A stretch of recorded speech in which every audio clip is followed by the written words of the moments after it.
तो बच्चों हम कर रहे थे breathing and exchange of gases, और इसमें हमने लास्ट लेक्चर में किया था how diffusion of gases it occurs, exchange of gases it occurs. तो इसमें हमने किया था कि 3 रीजंस की वजह से एक्सचेंज ऑफ गैसेस हो सकता है। फर्स्ट रीजन था ड्यू टू डिफ्यूजन प्रेशर,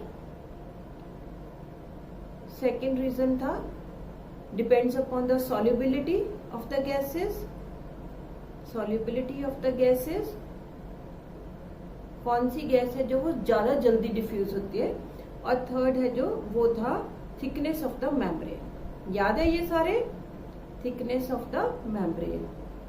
ठीक, तो आज हमने करना है ट्रांसपोर्ट ऑफ गैसेस। नेक्स्ट आज का टॉपिक है हमारा ट्रांसपोर्ट ऑफ गैसेस। तो ह्यूमन बींग्स के केस में बेटे जो ट्रांसपोर्ट है गैसेस का वो ब्लड करता है। Gases they are transported, gases are transported via blood, क्योंकि ब्लड के पास पिगमेंट होता है दैट इज हीमोग्लोबिन, जिसकी वजह से वो गैसेस को कैरी करने का काम करता है। जो हमारी बॉडी है बेटे उसमें 2 ही गैसेस का ट्रांसपोर्ट होता है, one is oxygen and other is carbon dioxide. Oxygen diffuses in and carbon dioxide diffuses out. जो नाइट्रोजन वगैरह होती है वो हमारे अंदर डिफ्यूज नहीं होती बिकॉज की पार्शियल प्रेशर है जो नाइट्रोजन का in the environment and inside our body वो सेम होता है, क्योंकि एयर है जो that is mixture of gases. तो वो जो गैसेस है अगर हमारी बॉडी में नहीं होंगी तो वो भी अंदर जाएंगी, बट वो सेम पार्शियल प्रेशर पे है जितना पार्शियल प्रेशर उनका बाहर होता है। ऑक्सीजन कार्बन डाइऑक्साइड है जो उन्हीं का पार्शियल प्रेशर है जो वो डिफर करता है, इसलिए मेनली 2 ही गैसेस डिफ्यूज होती है that is oxygen and carbon dioxide. तो ट्रांसपोर्ट है जो गैसेस का, कि जो गैसेस है वो ब्लड है जो वो कैरी करेगा इन गैसेस को। तो ब्लड है जो इनको टिश्यूज से लेके आएगा, और टिश्यूज से फिर से कार्बन डाइऑक्साइड है जो वो लोड होएगी एंड फिर ब्लड से वो बाहर आएगी। तो सबसे पहले हम ट्रांसपोर्ट करेंगे ऑक्सीजन का, ट्रांसपोर्ट ऑफ ऑक्सीजन। ऑक्सीजन है जो इसका ट्रांसपोर्ट इनसाइड होता है कि from outside environment to inside the body. इसका 2 तरीके से ट्रांसपोर्ट हो सकता है, can be transported, oxygen can be transported via 2 modes. एक तो है dissolved in plasma, dissolved in plasma हमने किया था ब्लड में कि ब्लड के 2 कंपोनेंट्स होते हैं, एक होता है प्लाज्मा और दूसरा होता है इसके फॉर्म्ड एलिमेंट्स। तो प्लाज्मा है जो वो हमने किया था कि इसके पास 92% वाटर होता है और उसमें गैसेस है जो वो डिफ्यूज हो जाएंगी। तो ऑक्सीजन का सिर्फ 3% ऑक्सीजन है जो वो प्लाज्मा के अंदर डिफ्यूज होकर ट्रांसपोर्ट होता है। मेजर जो 97% है वो आरबीसी से ट्रांसपोर्ट करते हैं। सेकेंड मेथड होता है वाया आरबीसीज। तो 97% जो ऑक्सीजन है वो ट्रांसपोर्ट होती है बाय मींस ऑफ आरबीसीज। अब आरबीसीज है जो वो इसको ट्रांसपोर्ट कैसे करेंगे, सबसे पहले ये सुनो। आरबीसीज है जो वो हमने किया था कि इनके पास कोई न्यूक्लियस नहीं होता, they are enucleated, they are circular and biconcave. तो RBCs they are enucleated, circular and biconcave. क्यों ई न्यूक्लिएटेड थे, क्योंकि हमने कहा था कि इसके अंदर आरबीसीज के अंदर प्रेजेंट होता है पिगमेंट हीमोग्लोबिन। हीमोग्लोबिन ये रेड कलर का होता है और ये ऑक्सीजन कैरिंग होता है। जो बेटे हीमोग्लोबिन है ये 2 कंपोनेंट से बना हुआ है, एक इसका कंपोनेंट होता है हीम और दूसरा कंपोनेंट होता है इसका ग्लोबिन। ठीक है, एक जो हीमोग्लोबिन का मॉलिक्यूल है उसमें 4 हीम के जो है मॉलिक्यूल्स वो प्रेजेंट होते हैं। तो 1 हीमोग्लोबिन हैज 4 हीम मॉलिक्यूल्स, और एक के पास आयरन होता है, इनके पास सबके पास आयरन होता है एंड हैव फेरस। जो ग्लोबिन है जो ये प्रोटीन पार्ट होता है, प्रोटीन पार्ट है तो ये बना होगा अमाइनो एसिड्स का। तो जो ग्लोबिन है बेटे वो ऑक्सीजन के साथ बाइंड नहीं करता, ये जो ग्लोबिन है ये कार्बन डाइऑक्साइड के साथ बाइंड करता है, और जो हीम है वो ऑक्सीजन के साथ बाइंड करता है। अब हीम ऑक्सीजन के साथ कैसे बाइंड करता है? जो हीम है इसके पास फेरस होता है सेंटर में, और ये जो फेरस है it can bind with one ferrous है जो it can bind with one molecule of oxygen. तो 4 एटम्स है उसके पास हीम के, ठीक है, क्योंकि 4 हीम है तो उसके पास 4 फेरस हो गए, और 4 फेरस है जो वो 8 हीमोग्लोबिन के 8 ऑक्सीजन के जो एटम्स है उनके साथ बाइंड कर सकता है। या सिंपल देखो, सिंपलीफाई कर देते हैं हम इसको कि फेरस है जो haemoglobin has ferrous, hemoglobin has ferrous which can bind with oxygen। ठीक है, एक तो बेटे आप सिंपल ही लिख सकते हो कि इसके पास फेरस है और वो ऑक्सीजन के साथ बाइंड हो जाता है, और बाइंड होके वो बना देता है Hb+O2, ये हो गया HbO2। इसको हम बोलते हैं ऑक्सी हीमोग्लोबिन।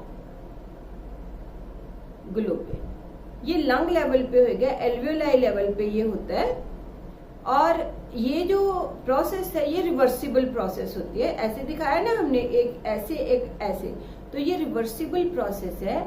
और जो बाइंडिंग है दैट इज सिंपल बाइंडिंग, कोई बॉन्ड नहीं बनता, कोई बॉन्ड बनना नहीं है, कोई बॉन्ड टूटना नहीं है, सिंपल बाइंडिंग है। तो हीमोग्लोबिन है जो it binds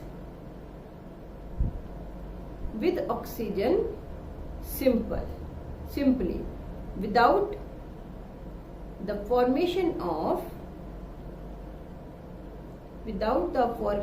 of any bond। ठीक है, इतनी चीज समझ आ गई आपको। अब दूसरी, अगर आपने कंपटीशन करना है तो देखो, 1 हीमोग्लोबिन मॉलिक्यूल, एक जो हीमोग्लोबिन मॉलिक्यूल है इसके पास 4 हीम होते हैं, एंड जो 4 हीम है इनके पास एक हीम के पास एक फेरस होता है, एंड 1 फेरस पर हीम। तो इसका मतलब क्या हो गया कि 1 हीमोग्लोबिन है जो इसके पास 4 फेरस के हो गए।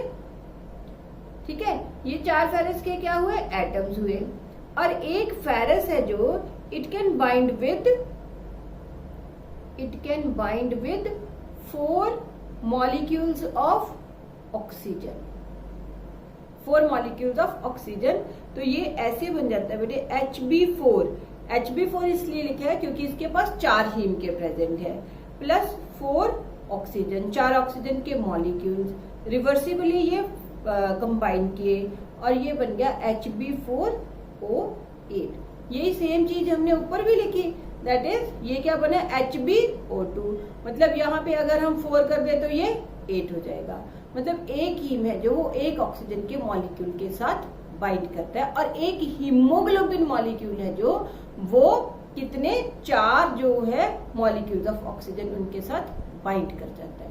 तो जब ये बाइंडिंग होती है ना बेटा, तो जो बाइंडिंग है कि सबसे पहला जो ऑक्सीजन लगेगा उसको लगने में टाइम लगता है, उसके बाद कोऑपरेटिव एक्टिविटी हो जाती है, और दूसरा तीसरा चौथा जो ऑक्सीजन का मॉलिक्यूल जब अटैच होता है तो वो रैपिड होता जाता है। सेकंड उससे इजी लग जाएगा, थर्ड वाला उससे ज्यादा इजी लगेगा, फास्ट लगेगा, फोर्थ वाला उससे भी ज्यादा फास्ट लगेगा। तो ये जो ऑक्सी हीमोग्लोबिन बना, दिस इज ऑक्सी हीमोग्लोबिन। ये जो ऑक्सी हीमोग्लोबिन बना ना बेटे, ये रिवर्सिबल है रिएक्शन, कि ये टूट भी सकता है। कहाँ टूटेगा? जाके टिश्यू लेवल पे टूटेगा। इतना क्लियर। अब ये जो बाइंडिंग है जो binding of haemoglobin with oxygen,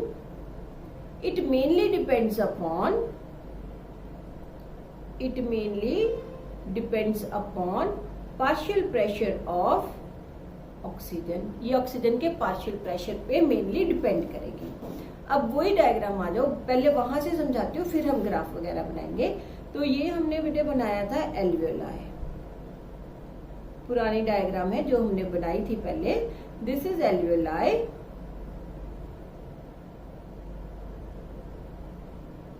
और इस एल्वियोलाई पे के नीचे यहाँ पे पड़ा हुआ है ब्लड वेसल। ठीक है, इतना हमने बोला था। इधर का पार्ट है जो दिस पार्ट, ये पार्ट है पल्मोनरी क्या है, पल्मोनरी आर्टरी। और ये जो पार्ट है ये है पल्मोनरी वेन। ठीक है, अगर आपको पिछला लेक्चर याद हो तो यहाँ पे हमने लिखा था कि जो पार्शियल प्रेशर है ऑक्सीजन का इन द डीऑक्सीजनेटेड ब्लड ये होता है 40। ठीक है, पार्शियल प्रेशर डीऑक्सीजनेटेड ब्लड में ऑक्सीजन का पार्शियल प्रेशर कितना है, 40 है। तो यहाँ पे जब बेटे ये 40 पार्शियल प्रेशर होता है ना, पार्शियल प्रेशर कितना है ऑक्सीजन का, 40 PO2। PO2 कितना है, 40।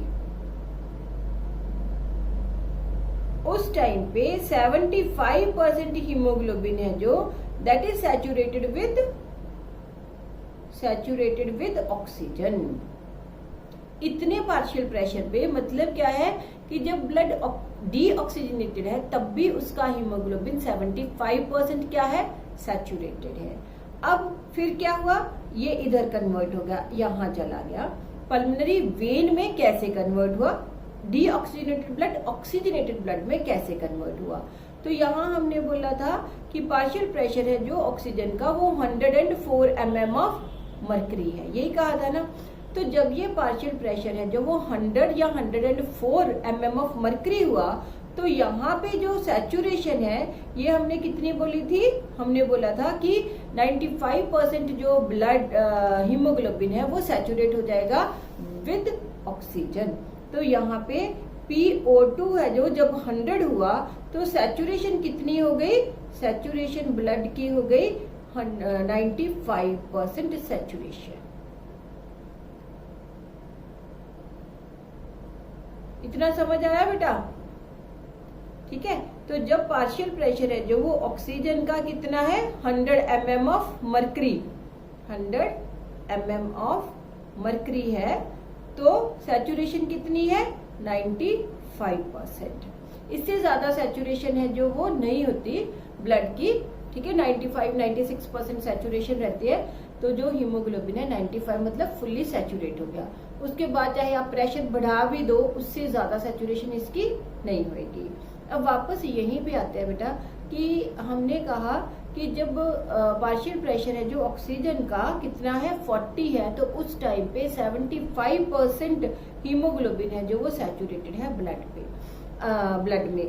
ठीक है, हीमोग्लोबिन सैचुरेटेड है विद ऑक्सीजन। अब यहाँ पे दूसरी चीज देखो, यहाँ पे अगर हम पार्शियल प्रेशर कम कर दें दैट इज PO2 कितना हो गया, 28 mm ऑफ मर्करी हो गया।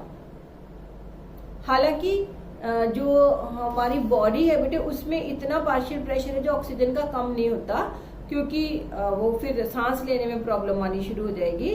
तो फिर भी हम यहाँ पे सिर्फ ये ज्यूम कर रहे हैं, ये क्लिनिकल इंपॉर्टेंस के लिए होती है।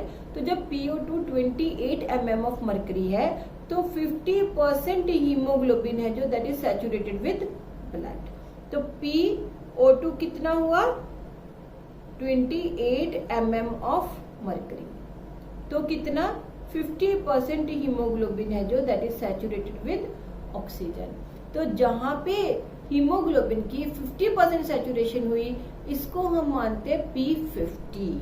ठीक है, तो P50 क्या है, the partial pressure, P50 is the partial pressure at which hemoglobin 50% of the hemoglobin 50% of the hemoglobin is saturated with oxygen। Clear हुआ? अब इसको हम बोलते हैं P50। P50 है जो that is of clinical importance. तो अब एक बार फिर सुनो, जब पार्शियल प्रेशर कितना है 28 mm ऑफ मर्करी, तो सैचुरेशन है जो हीमोग्लोबिन की विद ऑक्सीजन कितनी है, 50% सैचुरेशन है ऑफ हीमोग्लोबिन विद ऑक्सीजन। ठीक है, और जब पार्शियल प्रेशर है जो वो 40 हो गया तो 75% सैचुरेशन हो गई। और जब पार्शियल प्रेशर है जो वो 100 हो गया तो 95% सैचुरेशन हो गई। मतलब कि जैसे जैसे पार्शियल प्रेशर है जो ऑक्सीजन का ये बढ़ा, वैसे वैसे हीमोग्लोबिन की सैचुरेशन विद ऑक्सीजन क्या हो गई, इंक्रीज हो गई। ठीक है, इतना क्लियर हुआ।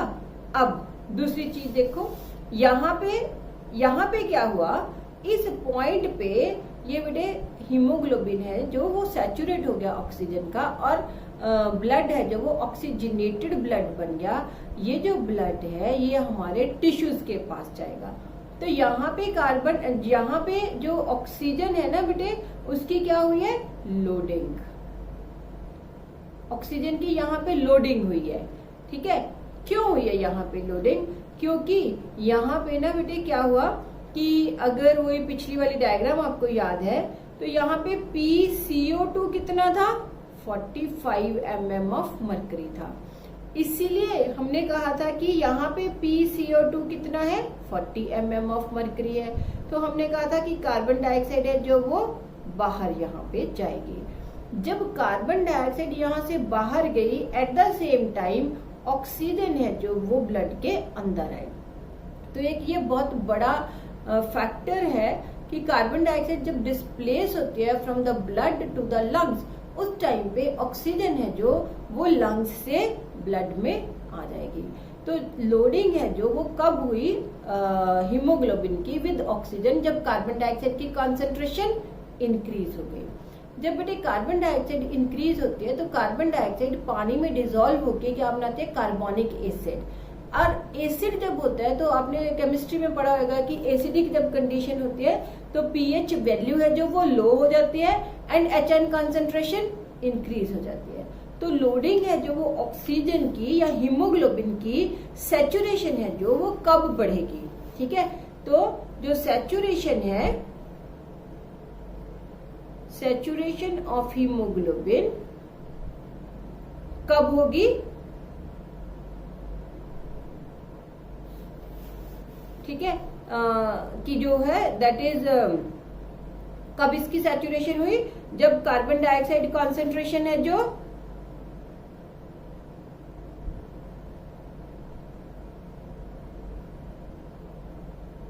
यहाँ पे जो कार्बन डाइऑक्साइड कॉन्सेंट्रेशन है जो वो ब्लड में क्या है, ज्यादा है, और बाहर कार्बन डाइऑक्साइड की कॉन्सेंट्रेशन क्या है, कम है।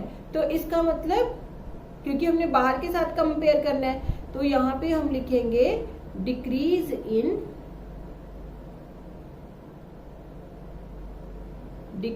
इन concentration of carbon dioxide and secondly, ठीक है, जब कार्बन डाइऑक्साइड की कॉन्सेंट्रेशन डिक्रीज होगी तो एसिडिक कंडीशंस,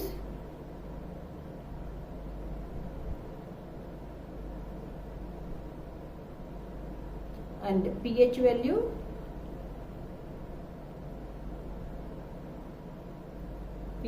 क्या हो गई, मोर हो गई।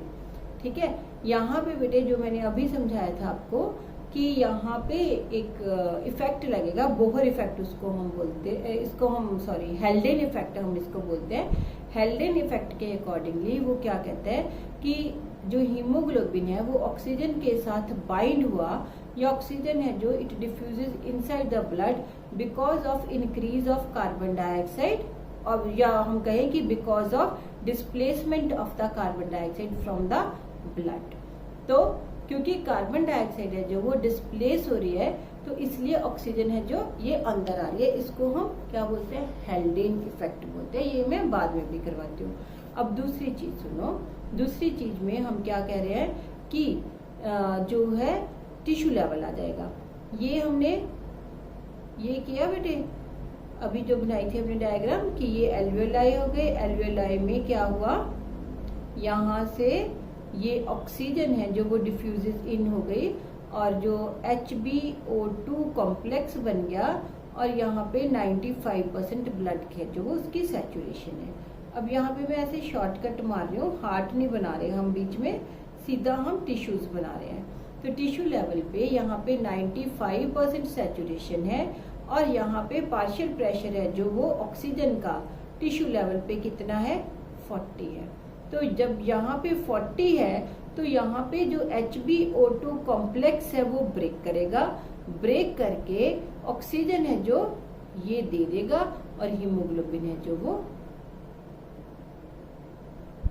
ठीक है, ऑक्सीजन है जो इट डिफ्यूजेस इन, मतलब क्या हुआ कि यहाँ पे कॉम्प्लेक्स है जो वो ब्रेक कर गया टिश्यू लेवल पे जाके, एंड जो है डिसोसिएशन हो गई ऑक्सी हीमोग्लोबिन की, एंड यहाँ पे ऑक्सीजन की क्या हो गई, डीलोडिंग हो गई, डीलोडिंग ऑफ द ऑक्सीजन। अब अगर फिर से यही मैं एक बार बता देती हूँ, पार्शियल प्रेशर के अकॉर्डिंगली अगर आप देखो, जैसे जैसे पार्शियल प्रेशर है जो वो इंक्रीज होता है, वैसे वैसे सैचुरेशन इफेक्ट है जो वो भी ज्यादा होता जाता है। तो इसका मतलब जितना पार्शियल प्रेशर है जो वो ज्यादा है, उतनी सैचुरेशन भी ज्यादा होगी। अगर हम इसको प्लॉट करें एज अ ग्राफ, तो ये हमारे पास सिग्मॉइड कर्व की फॉर्म में या एस शेप्ड कर्व की फॉर्म में आती है। तो व्हेन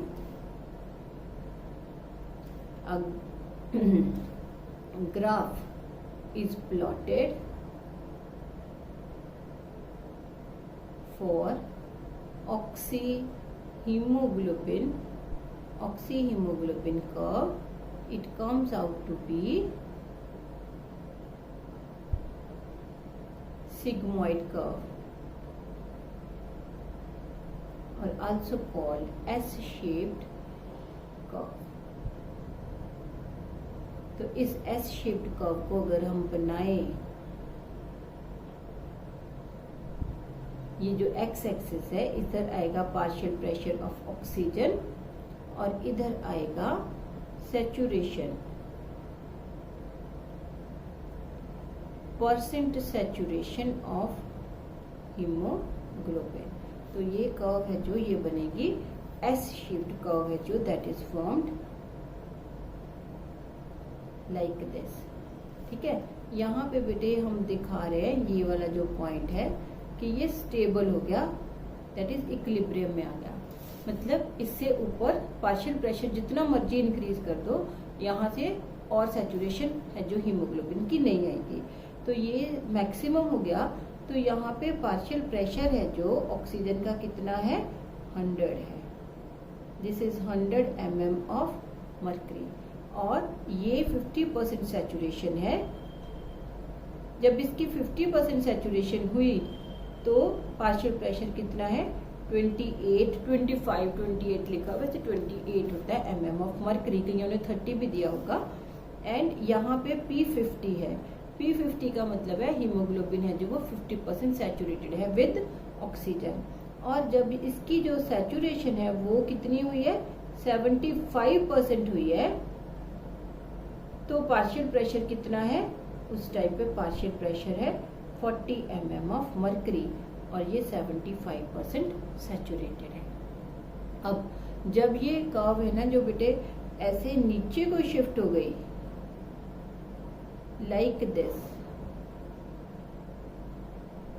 ठीक है, नीचे को शिफ्ट हो गई, दैट इज राइट साइड को शिफ्ट हो गई, ये राइट शिफ्ट है इसका, तो हम बोलते हैं कि ऑक्सी हीमोग्लोबिन डिसोसिएट हुआ है, तो दिस इज डिसोसिएशन,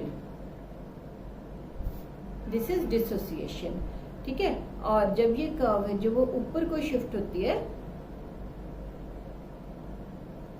तो इसका देखो सैचुरेशन कितनी जल्दी आ गई है ना, इसकी सैचुरेशन कितनी जल्दी आई, इसकी सैचुरेशन कितनी लेट आई है। तो इस तरह से ये एसोसिएशन शो कर रही है,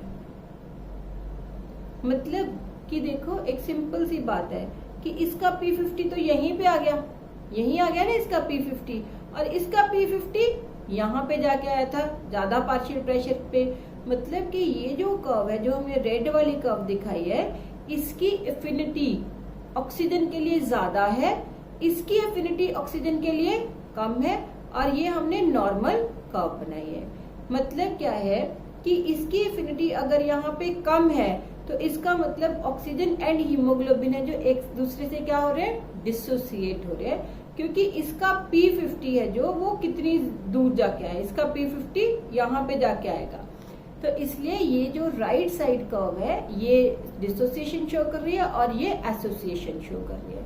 तो अब ये जो कर्व है that is oxy haemoglobin curve, जिसको हमने बोला है, उसके फैक्टर्स क्या है? Factors affecting oxy haemoglobin curve shifts to right, मतलब डिसोसिएशन। ठीक है, तो डिसोसिएशन कहाँ हुई है? डिसोसिएशन हुई है इसकी यहाँ पे टिश्यू लेवल पे। टिश्यू लेवल पे क्यों डिसोसिएशन हुई है? क्योंकि यहाँ पे जो टिश्यूज है वहां पे कार्बन डाइऑक्साइड की कॉन्सेंट्रेशन क्या है? मोर। तो डिसोसिएशन हुई because of more concentration of carbon dioxide. Carbon dioxide है जो वो बना रहा है कार्बोनिक एसिड, कार्बोनिक एसिड बनाएगा तो फिर HN कॉन्सेंट्रेशन ना एसिडिक हो गया, HN कॉन्सेंट्रेशन है जो वो ज्यादा हो जाएगी। इन सब कंडीशंस में ऑक्सी हीमोग्लोबिन कर्व को क्या होना है? डिसोसिएट होना है। ठीक है, तो यहाँ पे फैक्टर्स, फर्स्ट फैक्टर क्या है?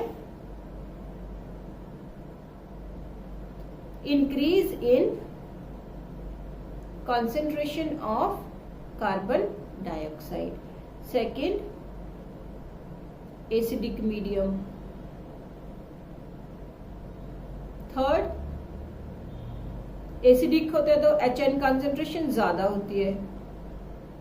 And increase in body temperature. Increase in body temperature. अगर आप देखोगे ना बेटे, जैसे बॉडी टेम्परेचर हमारा इंक्रीज करता है तो ब्रीदिंग रेट है जो वो भी इंक्रीज हो जाता है.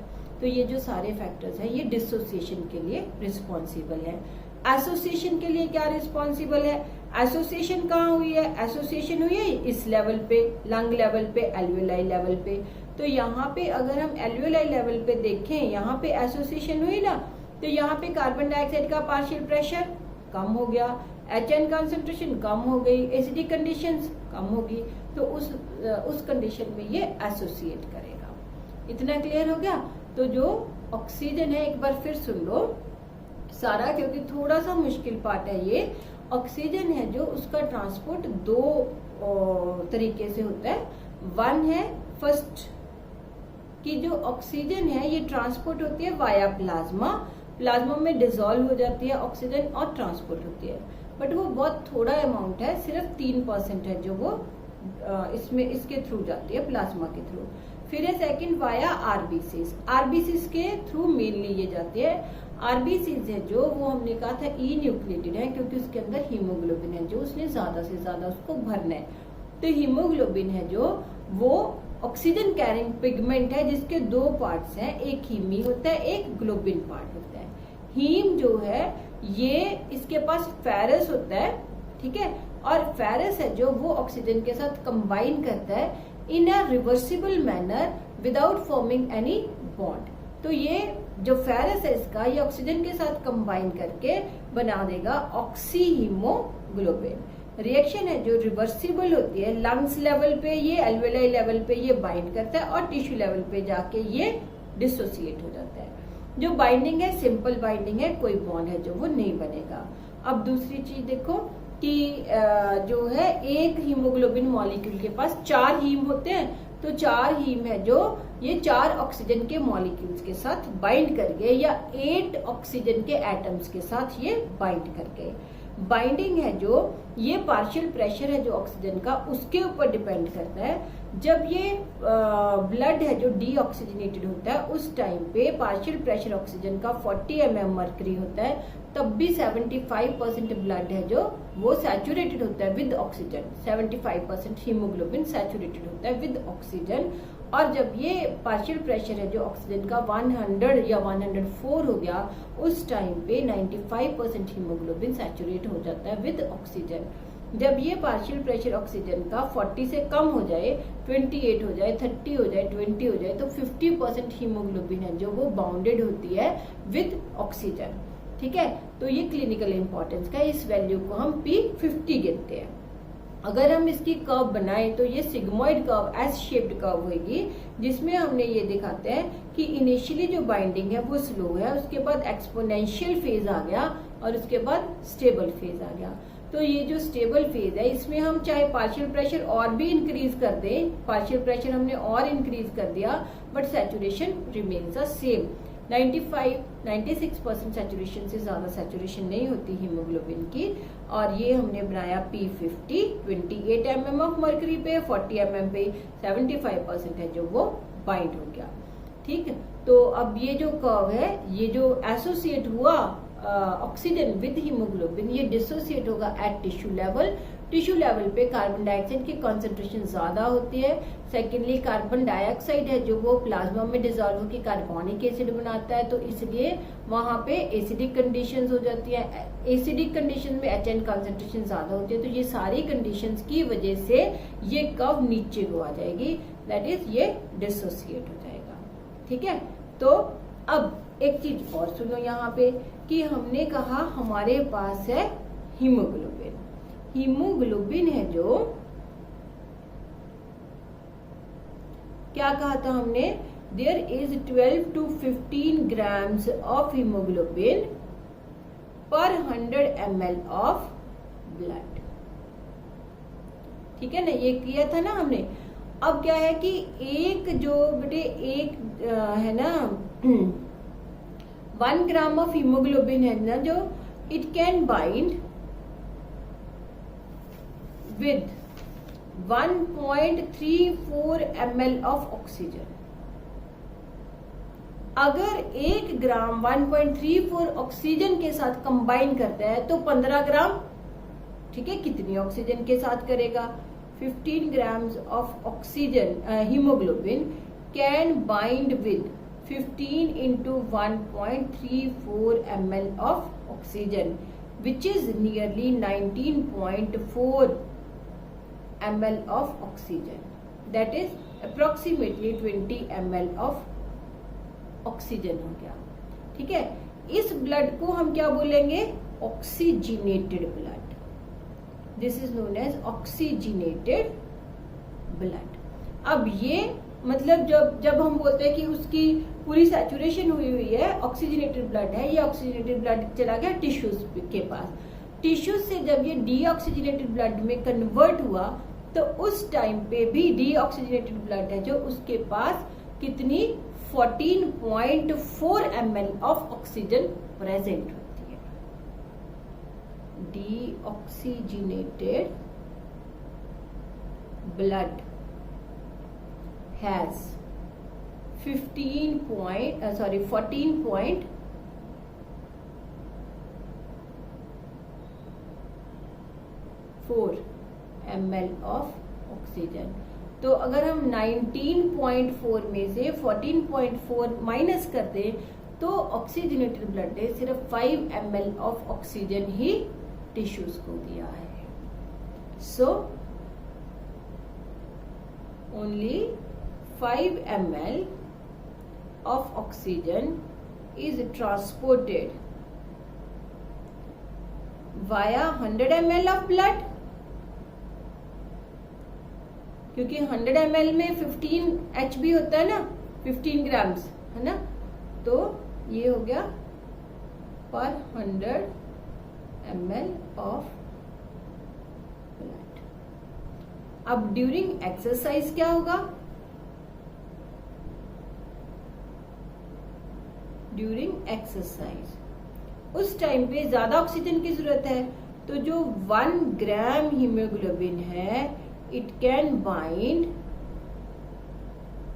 With 4.4 ml of oxygen.